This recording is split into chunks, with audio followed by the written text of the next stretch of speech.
Today we are going to show trim a Springer Spaniel. I am going to start first with showing you how to trim their heads. It's very important that you learn the animal that you are working with. I'm going to teach you some tips on how to accentuate the virtues and diminish the faults as best as I can. This dog, in my opinion, does not have the best head right now. He's a young dog. I'm hoping that some more will come, but I'm going to show you how I trim it to try to accentuate the virtues and diminish the faults. I'm going to be using my Arturo clippers, and I'm using it on the longest blade. I start a little higher in the very beginnings of when I'm first starting to do a show trim, because you can always bring your clipper line down further on the ear, and then there is a fold here of the dog's ear. I always go to the bottom of that fold, and then I start clippering backwards. And it's very important that you hold the ear, and I put my finger behind it and push this leather out, and it helps you get a smoother trim. So you do that all the way around the dog's ear. And then it's very important that you hold this flap out with your fingers to straighten it out, and then hold it to give it some strength so that you don't cut it with the clipper. So then once I take that hair off and I create my line where the clipper mark is to where the fringe is on the ear, I hold their face so that I can look to see if I want my line to come down even further, which on this dog I do. And rise up. His ear, by the time I get it blown out and he shakes one time, the line would look like it was too far up. And you want this to be a nice, pretty, pleasing look to the side of his head here and blend in a little bit more to his face. Then you clipper inside the ear and hold all of the skin up so that you have a nice, clean shaven part even when the ear is down at rest. Now, I'm going to do the same thing on the other ear.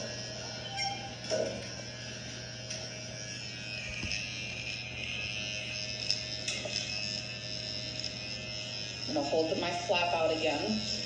I'm going to hold it with my fingers.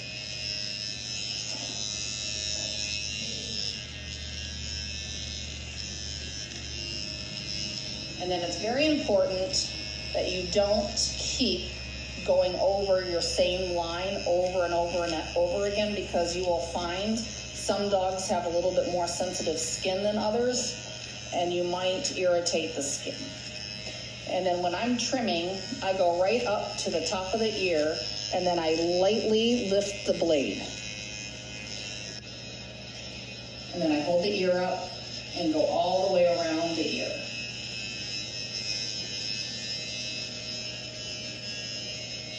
And then again, I'm holding out the flap. And then that's the ear. Now,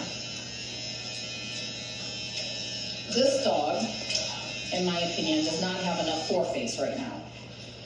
So what I want to do is I want to balance his head out a little bit more than it is naturally. So I want this to be a little fuller in comparison to his back skull right now. And his head planes are not also the best right now. So I'm going to show you how to fix that in a minute. But right now we are going to do the sides of his head, because that's what I always do next. So I'm going to show you how to do that. So because I want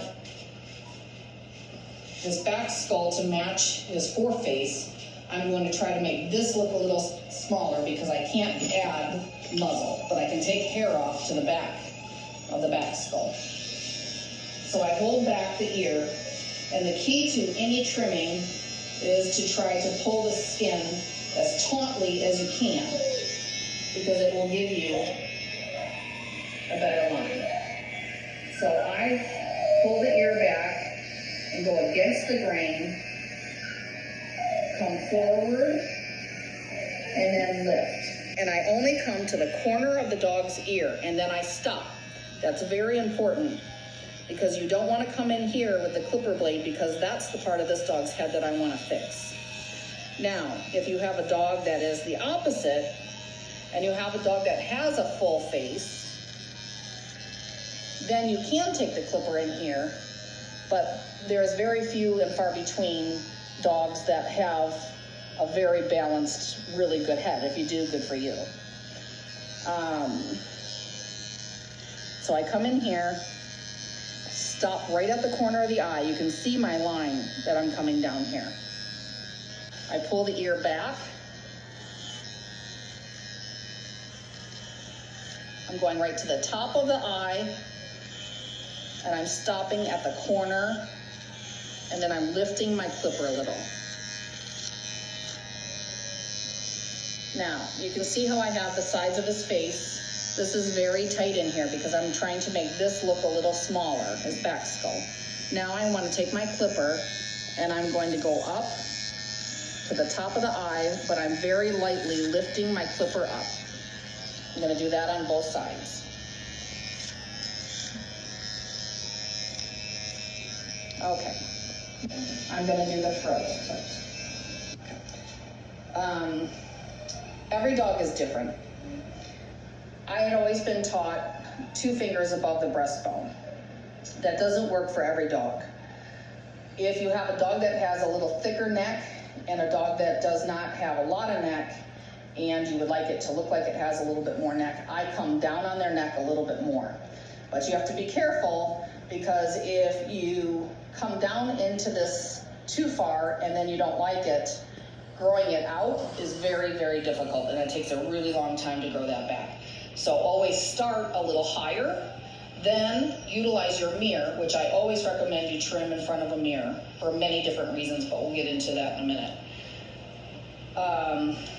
So I start out a little higher, where I kind of, my eye like a little bit, I do 3 fingers above the breastbone, start with that, and then you can always bring it down.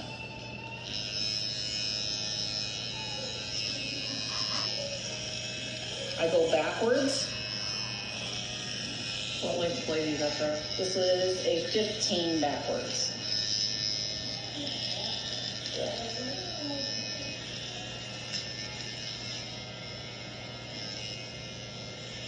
And you blend your line in really nice.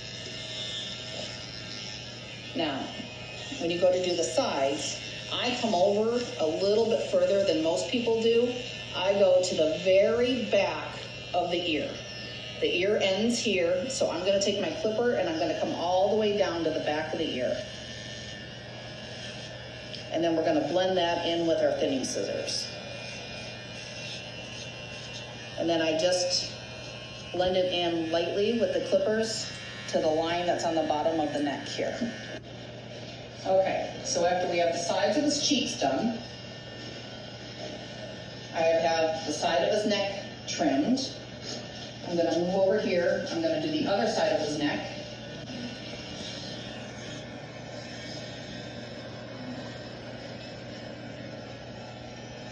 And if you notice, I went against the grain for the front part of the neck, and I'm going with the grain on the sides.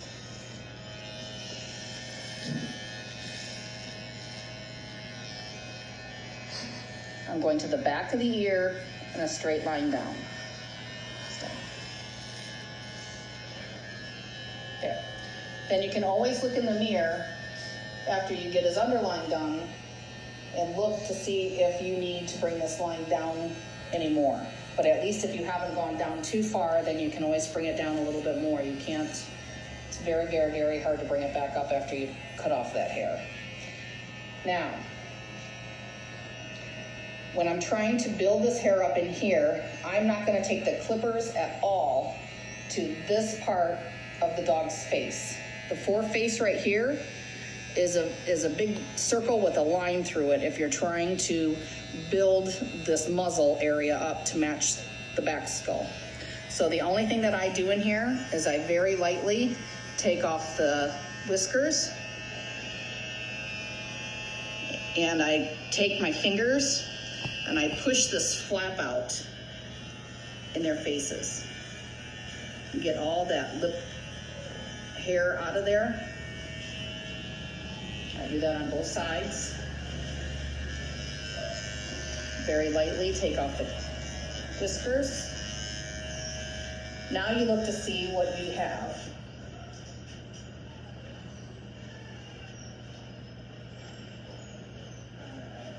So this dog, this hair right here is a little high right now, and his head planes, when you take the scissor and you look at it in the mirror, it falls off here, and he's a little down-faced right now. This we can't do a whole lot about, but I can fix this with scissors. Don't ever take the clippers to this part of their head. It's always better to do it in with thinning scissors. Not only can you fix your mistakes better, but you can build up the hair. This dog has got quite a bit of hair on the top of his head. It always makes for a softer expression, and it always gives you a little bit more hair to work with if you don't clipper it, but you just do it with the thinning scissors. So I'm taking my scissors and I'm gonna do an imaginary line right straight across of his head. And you can do that utilizing your scissor. See how I'm not going with the dog's head, I'm gonna create a line with my scissor. So I'm not gonna touch any of this hair on the back of his head. We're gonna grow this in as he gets older to start fixing his head planes. So I'm gonna keep scissoring in this area until I get this brow area level. The more I take it off here, the more it's gonna match here.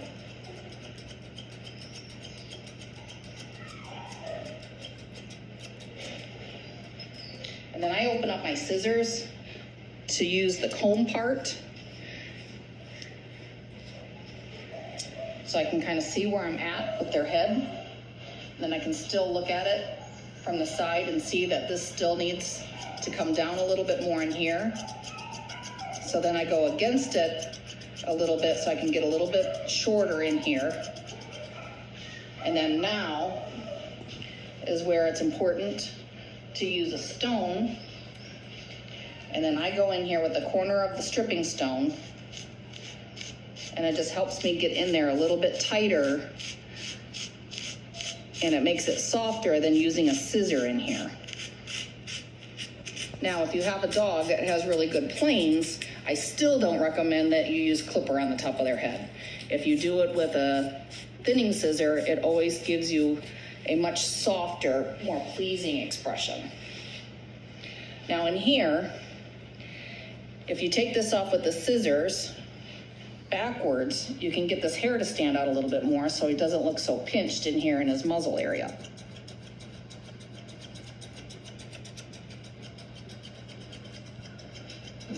Pull this hair up in here because it was just laying, it was going with the grain. I'm pushing it against the grain.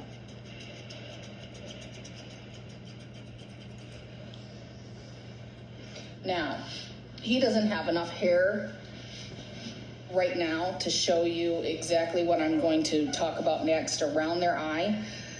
If he was older, he would grow more hair around this part of his face.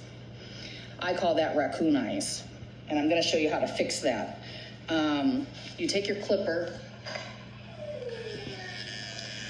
and you pull their eyes back with your finger. Now you can kind of see a little bit more where all this hair is growing on in here. If you take this off and you do it against the grain up underneath, but it's real important to pull the skin back so you can get this hair out.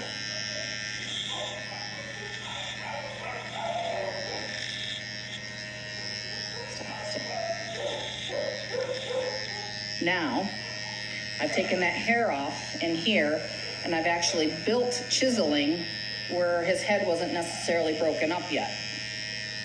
And you can see how it's broken that up, and it makes him look like he has a little bit more of an adult head instead of a puppy head.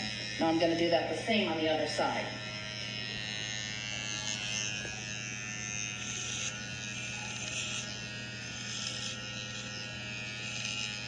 And I come just below the eye, but I'm going backwards. And then you can see where I've stopped, and it's creating chiseling in here. Now to finish off the head, all of these lines right here that we did with the clippers, we're going to blend that in with the thinning scissors.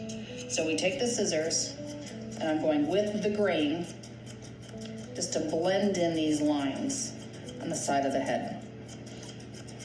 And again, I'm going to open up my scissors, and I'm going to comb it so I can see if anything else needs to be blended. I'm going to do the same thing on the other side. Going against it, and then with it, just to blend in these lines. Now I open up my scissor again. Now there are certain dogs that might grow more brow, and you can use your thinning scissors to blend that in a little bit. This dog, as he gets older, is going to grow more brow hair. So I'll take either the thinning scissors or the stripping stone to blend that all in a little bit more. And that's your head trim.